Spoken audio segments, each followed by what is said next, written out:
Steve Wilks' defense is likely to rely heavily on a pattern-matching style of cover 3 zone. But no defense can stay in the same play call on every play and expect to be successful. Cover 3 allows the defense to play in a safe coverage, while relying on talent in the front four to apply pressure to the quarterback. When the defense needs to turn up the heat against the pass or needs a convenient run blitz, a zone blitz is an efficient and effective choice. One of the strengths of zone blitzes is that they are safer than blitzes that are employed in combination with man-to-man coverage. Pat Narduzzi, who is now the head coach at the University of Pittsburgh, said this about his zone blitzes at Michigan State, where he served as defensive coordinator for years under Mark D'Antonio. "We like zone pressure over man pressure. The main, and only, reason is, zone blitzes are safe and easy. In man pressure, if you miss a tackle, it's all the way to the house and the band is striking up and we are getting ready for kickoff." From Chris B.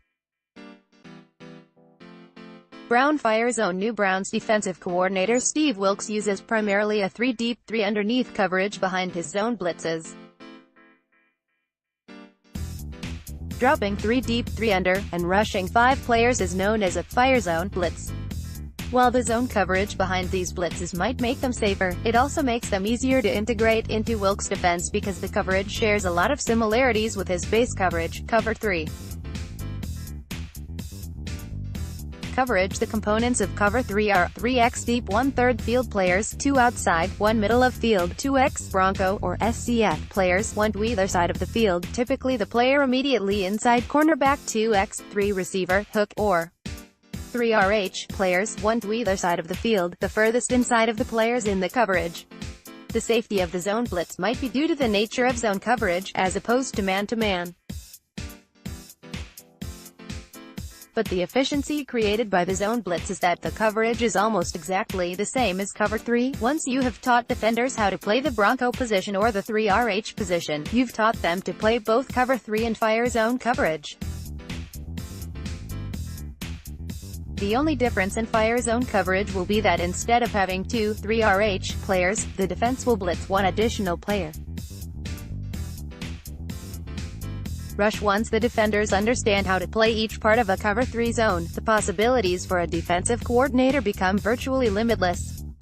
Drop 6 into coverage, send 5 into the pass rush from any angle, and with any number of stunts and slants, and you've got a fire zone blitz.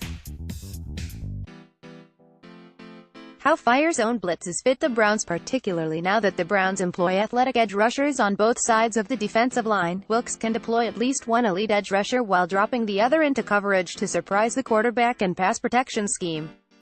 One fire zone blitz that Wilks will almost definitely use is called the NCAA Blitz, or America's Blitz, so named because it is so popular. Everyone in the NCAA America runs it. Find more on this blitz here. Here is a look at that blitz from Dick LeBeau's 2002 Cincinnati Bengals playbook. This blitz illustrates just how dangerous the Browns' front can be in 2019. It is shown above in LeBeau's preferred 3 to 4 personnel, but could just as easily be run from a 4 to 3 under front. The S above Sam linebacker would be Jannard Avery. Avery was the Browns' second-best edge rusher last year in his rookie year, and adding a few additional pass rushers only makes him more dangerous. Next to Avery would be new addition Olivier Vernon at the E position. Larry Ogunjobi would probably occupy the N, with new addition Sheldon Richardson at the T spot. Myles Garrett would be lined up at the L spot, which in Wilks' defense could be a 2-point or 3-point stance. Joe Schobert would round out the rushers from the B position. With Garrett blossoming into an elite pass rusher, offensive lines would often slide his way. But with the line sliding to the defense's right, this fire zone blitz coming off of the left edge would be a great call. As the tackle follows the E down toward the B gap, some combination of the T and RBs would need to pick up Avery and Schobert with full heads of steam. If the offense leaves the F, H, and Y into block, they can probably safely pick up the blitz, but they would only have 2 receivers with 6 players in coverage. If they release one into the route, there are still effectively double teams on every receiver, 3 receivers, 6 defenders, and the offense is asking a running back to pick up a moving target, the red box above. If they release 2 or more, there is likely at least one free rusher coming at the quarterback. Have your cake, eat it too. The above illustrates why the Fire Zone Blitz is both safe and able to generate pressure on the quarterback. At worst, this NCAA blitz creates favorable rush angles for the defense and tough blocking angles for the offensive line. At best, the blitz will turn loose a free rusher. And regardless of the pressure up front, the coverage is still sound, protecting against a deep pass first, and at worst allowing a short throw where the secondary has an opportunity to come up and tackle the receiver short of the first down. Hopefully the 2019 Browns will utilize a bevy of Fire Zone blitzes to achieve the best of both worlds, pressure up front with solid coverage behind it.